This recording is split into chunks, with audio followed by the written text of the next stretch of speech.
حقیقت میں جوان کا لفظ فٹ بیٹھتا ہے کس پر؟ حیدر کرار پر۔ جانتے ہو اس وقت عمر کیا تھی ہوگی ان کی؟ عمر کیا تھی؟ نوجوانوں کو اپنی جھولی میں جھانکنا چاہیے، میرے لیے بھی، سب کے لیے بھی۔ علی کرم اللہ وجہہ الکریم کی عمر اس وقت صرف 26 سال کی تھی۔ حیدر کرار کا وہ مقام دیکھو جہاں قوت اور طاقت اس مقام کو پہنچی ہوئی ہے۔ نوجوانوں کبھی اس علی سے پوچھا آپ نے یہ طاقت آئی کہاں سے آپ کو؟ یہ قوت کیسے آئی؟ یہ وہ نہیں ہے جو جیم میں بنائی ہوئی باڈی تھی، وہ علی ابن طالب کاجو بادام اور مہنگی غذائیں کھا کر کے بنائی ہوئی جسم کے مالک نہیں تھے۔ علی تو وہ تھے جو دن بھر باغیچے میں کام کرتے تھے اور شام کو 2 درہم تنخواہ لاتے تھے، 2 درہم تنخواہ لاتے تھے۔ مولا علی کرم اللہ وجہہ الکریم کے گھر میں ایک بار سیدہ کائنات فاطمہ الزہرا رضی اللہ تعالیٰ عنہا کی کنیز سیدہ فضہ نے منت مانگ لی تھی، بچے بیمار ہیں، صحیح ہو جائیں گے تو ہم سب مل کر کے روزہ رکھیں۔ 3 روزے رکھنے کی منت مانگی تھی، بچے صحیح ہو گئے، حسنین کریمین صحیح ہو گئے، تو اب منت پوری کرنی تھی، روزہ رکھے۔ روزے میں افطار کیا کریں؟ حضرت علی رضی اللہ تعالیٰ عنہ آٹا لے کر کے آئے، 5 روٹیاں بنی۔ کتنی؟ 5۔ گھر میں بھی 5 ہی لوگ تھے، حضرت علی، حضرت فاطمہ، حسنین کریمین اور فضہ کنیز۔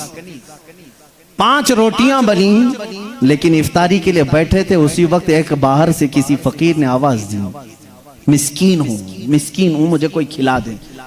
سیدہ کائنات نے وہ 5 روٹیاں جھولی میں ڈال دی، پانی پی کر کے افطار کیا، پانی پی کر کے افطار کیا۔ منت کا اور بھی ایک روزہ تھا، 2 روزے اور تھے، دوسرے دن روزہ رکھے۔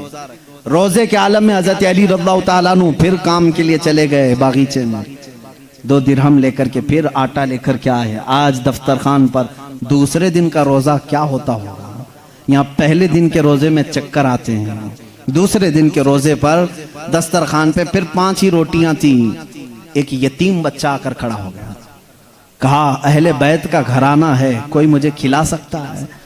سیدہ کائنات نے پوری 5 روٹیاں دی تھی، 1 دے دیتے، 4 رکھ لیتے، پوری دے دی، پانی پی کر کے روزہ رکھے۔ تیسرا بھی روزہ تھا، تیسرے دن بھی کام کرنے کے لیے، تیسرے دن بھی آئے اور پھر 5 روٹیاں بنی۔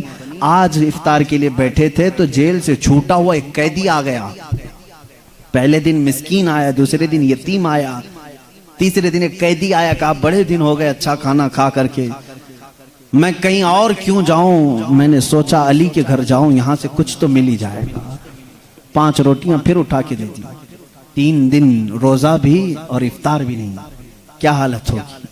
حیدر کرار کی طاقت کو تم محسوس نہیں کر سکتے۔ سیم وہی چیز جو عثمان غنی کی دولت نہیں سمجھ سکتے، اسی طرح حیدر کرار کی طاقت بھی سمجھ میں نہیں آئے گی۔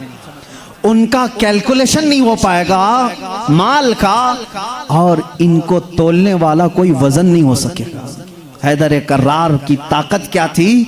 میں سمجھتا ہوں کوئی وزن ان کو تول نہیں سکے گا۔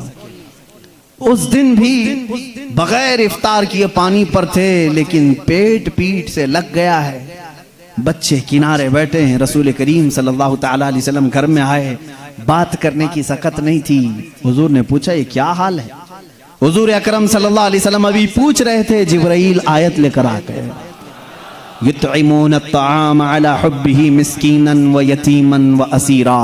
اے رسول، یہ وہ گھرانہ ہے جو اللہ کی محبت میں کبھی مسکین کو کھلاتا ہے، کبھی یتیم کو کھلاتا ہے اور کبھی قیدی کو کھلاتا ہے، اور اللہ ان کا امتحان لے رہا تھا۔ اے رسول، جنت سے ان کے لیے دسترخوان بھیجا گیا ہے، خانے نعمت ان کے گھر میں اترا، جنت سے کھانا آیا۔